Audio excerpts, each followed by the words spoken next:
Generally, word lists available with password cracking programs or the word lists that you can download from the internet are used for general purposes. They have lots of random passwords. On top of that, they are huge in size. For example, you can search on the internet for a word list called dark code and another famous word list called RockU. This contains more than 14 million passwords that are compliant with the latest password policies. Suppose that you want to tailor your own word list for a special kind of attack. For this purpose, we'll be using two tools.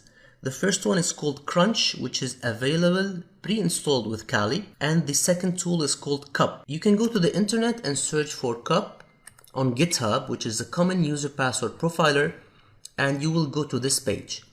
Just copy the link from here, go to your Kali machine, open the terminal and write the command git clone, then paste the URL and wait for it to be cloned on your local machine.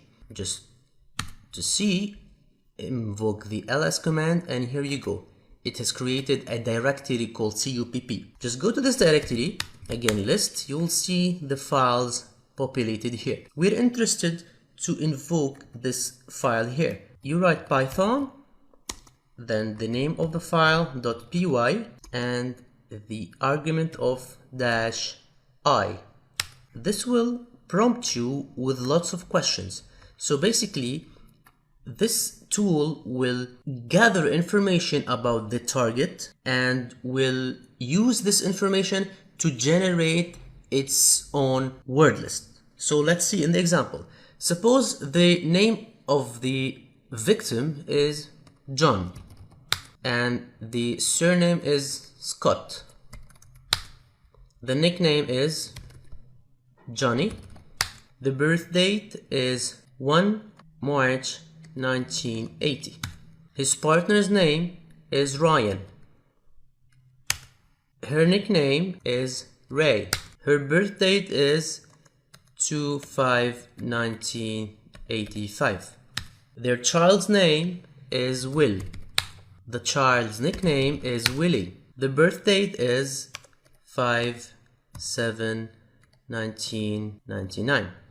Pet's name is Tom. Company name is just a random company name. Innovate Corp. Do you want to add some keywords to the victim? If you have some keywords like you can describe him, he is handsome, he works in the technology field. So just imagine some of the words that this victim might be using. Do you want to add special characters to the end of the word? Yes. Do you want to add some random numbers to the end of the word? Yes. Leet mode, you enable the leet mode, yes or no? Leet mode is actually the usage of ASCII characters to replace Latin characters in ways that it reflects resemblance. So as you can see here, 1337, it resembles leet. And if I write, for example, password like this, I'm using the leet because the 0 resembles the O and the @ resembles the A. So I will say yes. And it will take some time to generate the word list containing more than 60,000 words. So let's open this list. It's called john.txt. I'll use leafpad to open john.txt. And here you go. This is the list containing all the permutations and all the combinations of the information provided to the victim. So probably the victim might be using one of these permutations because the passwords you use usually include your name, family name, your pet's name, birth date, your partner's name, etc. So this will help you do a more successful attack with high probability of guessing the password.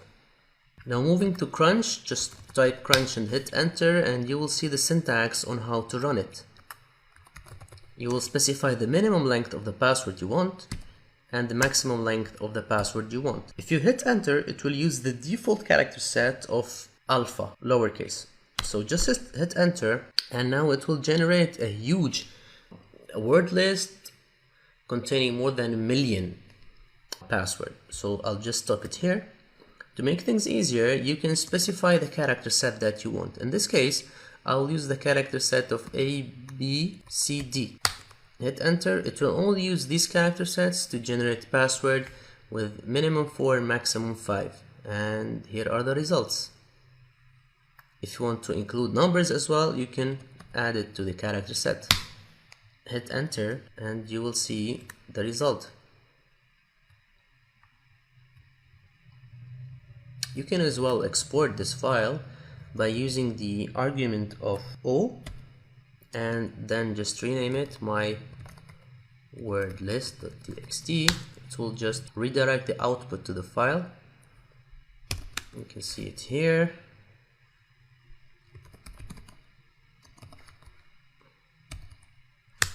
And here we go. All the combinations and the possibilities from the character set you have chosen. Now, to make things more interesting, suppose that we want to add a pattern to the password. Patterns, we have to use symbols, special symbols. At to specify lowercase, comma to specify uppercase, percentage sign to specify numbers, and the sign to specify symbols. Suppose that my pattern will be in the password, which is, let's say here, it's a 4-character password, just to make it easier for you to understand.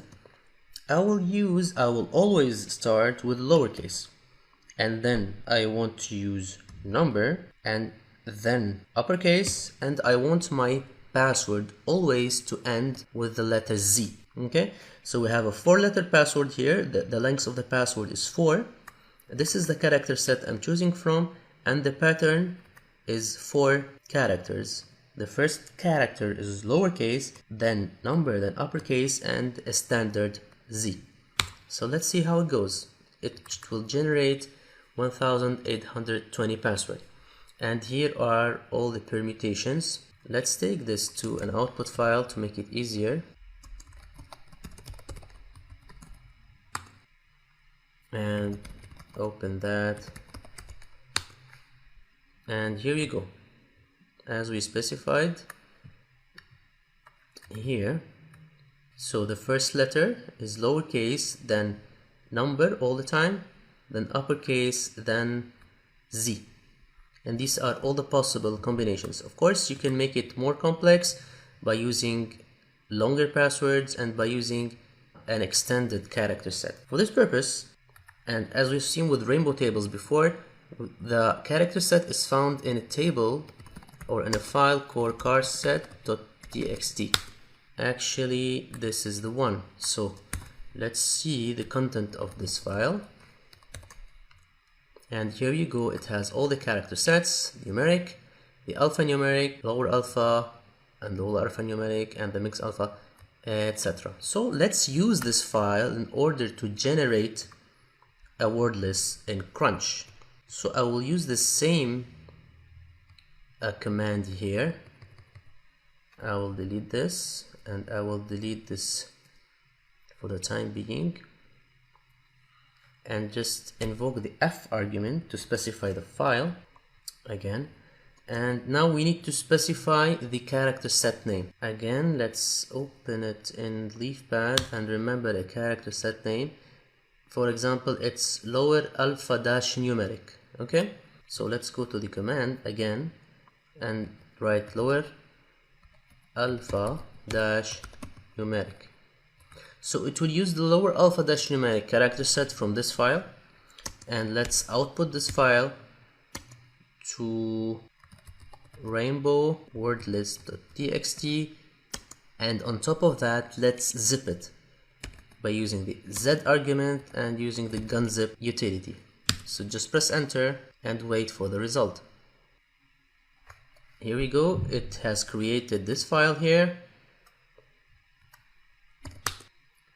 rainbow wordlist.txt, with all the permutations and all the combinations from the lower alpha numeric character set under this file, and all the passwords are of length of 4 characters. So let's see that. Go to home and just double click on that file, and here we go. all the passwords are the length of 4 with all the combinations from the chosen character set.